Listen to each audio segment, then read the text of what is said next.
మండలం లక్ష్మణేశ్వరం గ్రామంలోని ఆర్డబ్ల్యూఎస్ ప్రాజెక్టులో 2.5 కోట్ల రూపాయలతో ఏర్పాటు చేసిన ర్యాపిడ్ ఫిల్టర్ బెడ్స్ ను మంత్రి ప్రారంభించి మాట్లాడారు.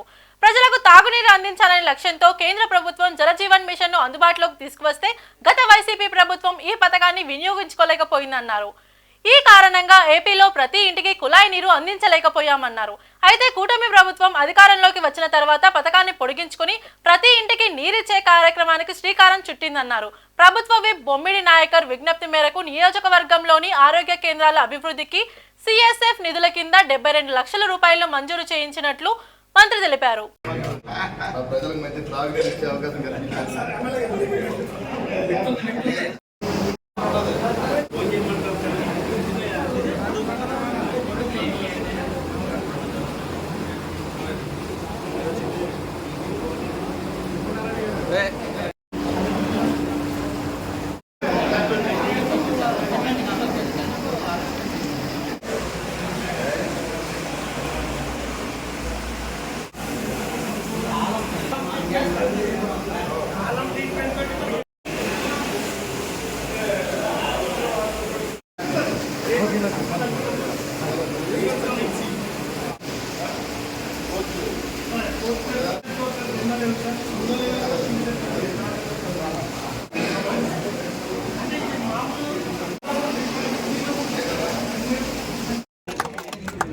వారి అమృతత్వాలతో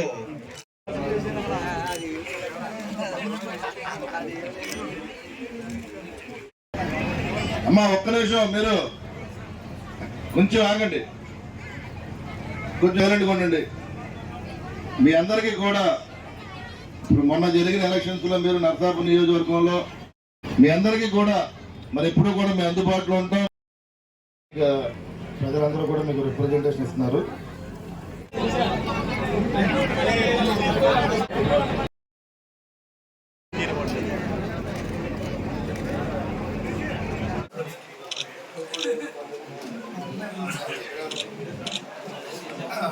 గ్రామాలకు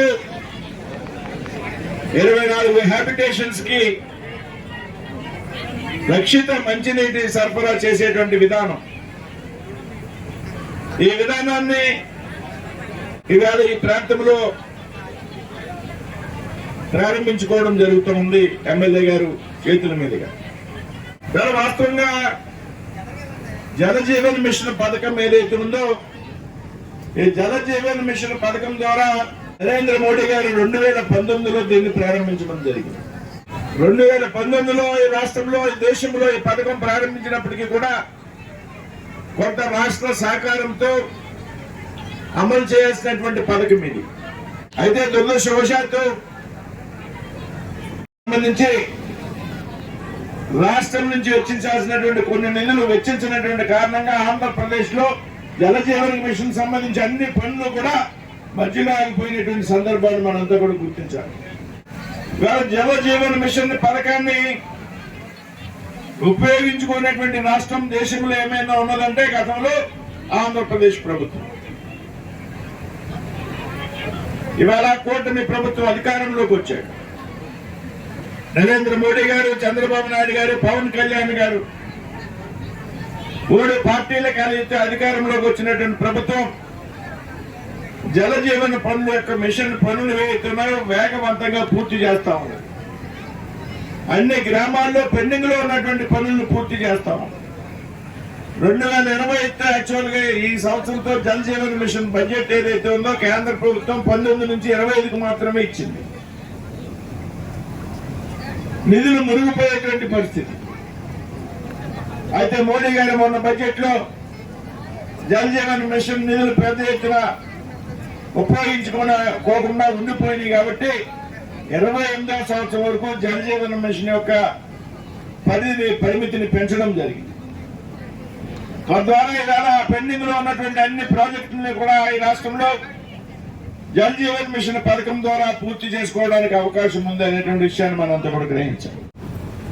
గతంలో ఉన్నటువంటి స్లోస్ ల్యాండ్ ఏదైతే ఉన్నదో దీని ద్వారా పూర్తిగా రక్షిత నీరు వచ్చేటువంటి అవకాశం లేదు. అదేవిధంగా తక్కువ నీరు ఫిల్టర్ మన అవసరాలకు సరిపోయేటువంటి పరిస్థితి ఉండదు. ఇవాళ దానికి ర్యాపిడ్ మైక్రో ఫిల్టర్ ద్వారా, ర్యాపిడ్ శాండ్ సిస్టమ్ ద్వారా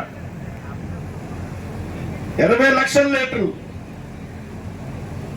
రోజు శుద్ధి అయ్యి ఈ 9 గ్రామాలకు 24 హ్యాబిటేషన్స్ కు కూడా తాగడానికి మంచినీరు సరఫరా అయ్యేటువంటి అవసరాలు తీరయ్యేటువంటి సందర్భాన్ని మనం అంతా కూడా అర్థం చేసుకోవాలి. సరైనటువంటి నీరు తాగకపోవడం కారణంగా మాత్రమే మనకు ఆరోగ్య సమస్యలు వస్తున్నాయనేటువంటి విషయాన్ని మనంతా కూడా గ్రహించాలి. వాజ్పేయి గారు చెప్పారు, ఏదైతే ఆరోగ్యం, వైద్య, మంచినీరు విషయంలో కనీస సదుపాయాలు కల్పించాలి అనేటువంటి విషయం. పెద్ద ఎత్తున జలజీవన విషయం ద్వారా మంచినీటి అవసరాలు తీరుతూ ఉన్నాయి. ఈ రకంగా ప్రభుత్వం చేపట్టేటువంటి అభివృద్ధి కార్యక్రమాలను మీరంతా కూడా ఉపయోగించుకోవాల్సినటువంటి అవసరం. దేశ బాధ్యత ఏ ప్రభుత్వం అయినా. ఈవేళ అభివృద్ధి పనులు సర్వాంగంగా ముందుకెళ్తున్నాయి. పాడైపోయిన రోడ్లని పునరుద్ధరించడం,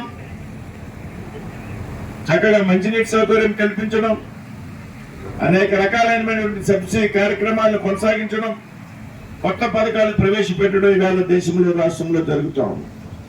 ప్రజలు మనల్ని ఓటేసి గెలిపించినందుకు వారి రుణం తీర్చుకోవాలనేటువంటి విషయం కూడా నేను మా స్టాఫ్ కి చెప్తుంటాను. అదేవిధంగా ఇందాక చెప్పినటువంటి 2 ప్రపోజల్స్ ఏవైతున్నాయో నాకు ఎమ్మెల్యే గారికి చెప్తున్నా, దయచేసి ఆ ప్రపోజల్స్ అంచనాలు తయారు చేయించి నాకు పంపండి. నేను వాటి గురించి క్లియర్గా నేను చూసి తప్పనిసరిగా 2 పనులు కూడా ఏ విధంగా ఎక్కడి నుంచి చేయాలనేది ఆలోచించి కంప్లీట్ చేస్తా. మరొకసారి మీ అందరికీ